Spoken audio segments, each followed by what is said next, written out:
Right guys, so I got a request yesterday to make a video about my time when I shared a room with a French guy. So, I'm currently living in East Wall, but I lived in a different house in East Wall back then. So I moved into East Wall in January this year. And when I moved in, I would pay €400 a month on rent, and I'd share the room with another guy. And when I first moved in, I shared with a guy from Slovenia. He was coming over here for like 2 months to study or something, but he left in March.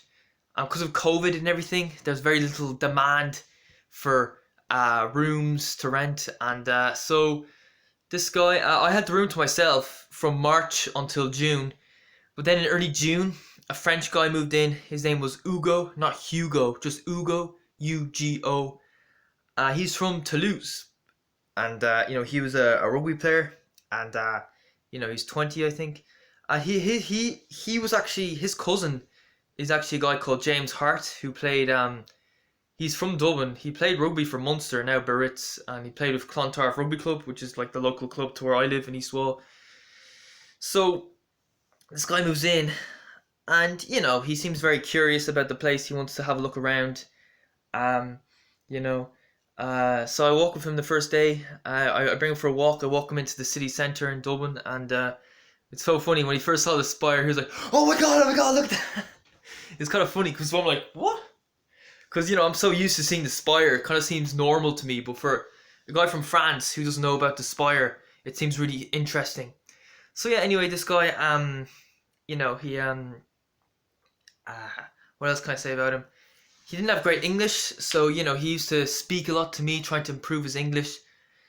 And yeah, I tried my best to help him out, but after about a week, I was kind of exhausted, so I kind of tried to stay away from him more. I tried to go down to the living room and just watch videos on my laptop or whatever, just to avoid him because he was exhausting me.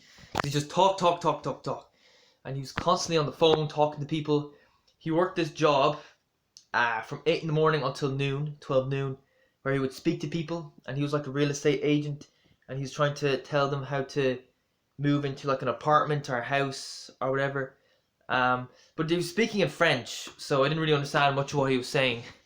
But he just seemed very, very chatty, and he seemed to talk a lot more than I do anyway.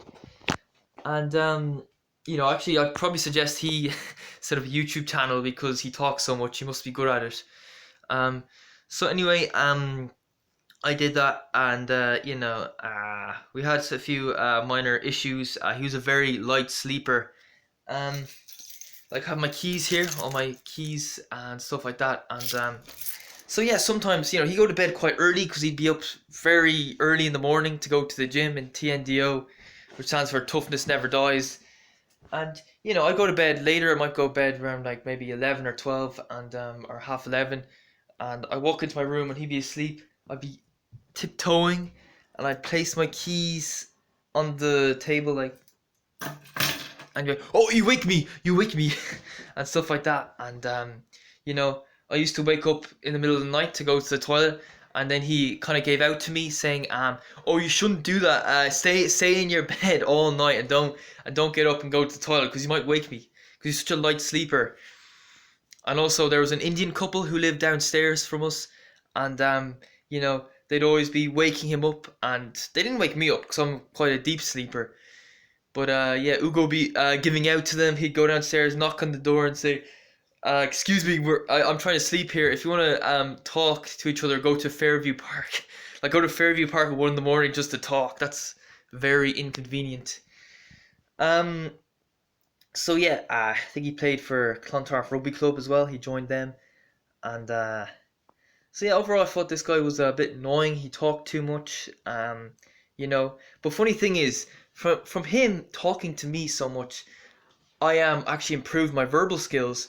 And around that time in July, I think I actually made I actually made a bit of a breakthrough on YouTube, and I actually made a video. Not everyone is a genius, and that went viral for my standards. Got hundreds of views.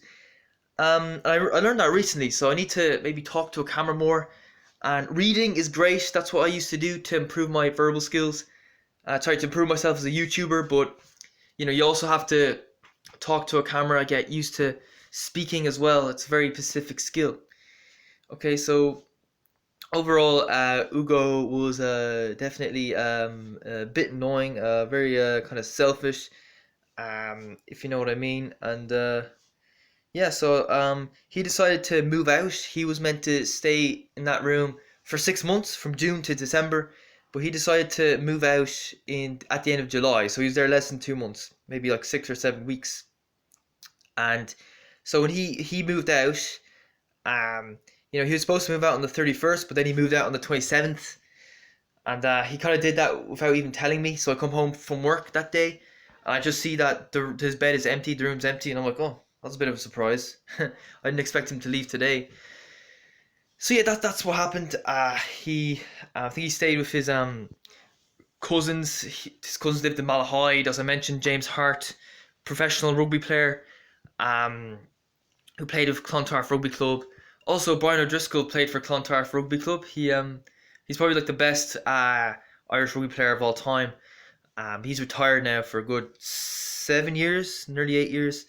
Um, so yeah, after he moved out, the landlord came up to me and said, "Mark, it's not going to work out. You're going to have to leave. I'm giving you 1 month's notice because you drove Ugo out." Because I used to like go to the toilet in the middle of the night, and I used to put an alarm on my phone so I'd wake up in the middle of the night to go to the toilet. And that's a bit stupid because when he asked me to turn that alarm off, I did that. So he blamed me for Ugo leaving. So then I had to leave. It's kind of funny.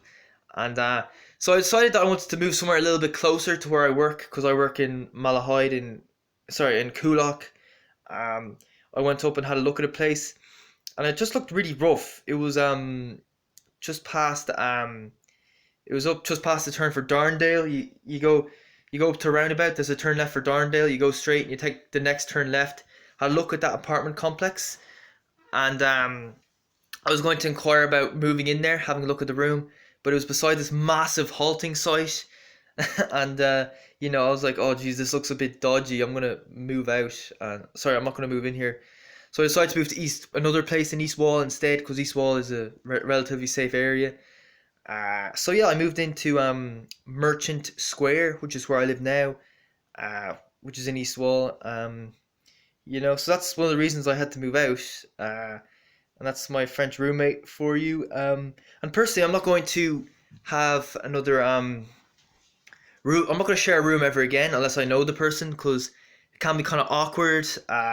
This guy, he was a chatterbox. He had all these strict rules. He was a very light sleeper and stuff like that. And it was just quite irritating. I prefer to have my own room, to be honest, and I have my own room now, but I'm paying more for it. Because I was sharing a room, I was paying €400 a month now. In this room I'm in now, I'm paying €600 a month, but that includes the bills.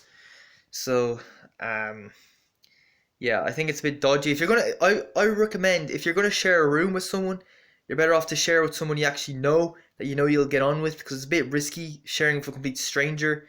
Of course, it could have been worse. I could have had like a criminal who went crazy, maybe try to steal stuff from me, and that would have been very, very nasty. So yeah, is there anything else I can say in this video? No, I think that's about it.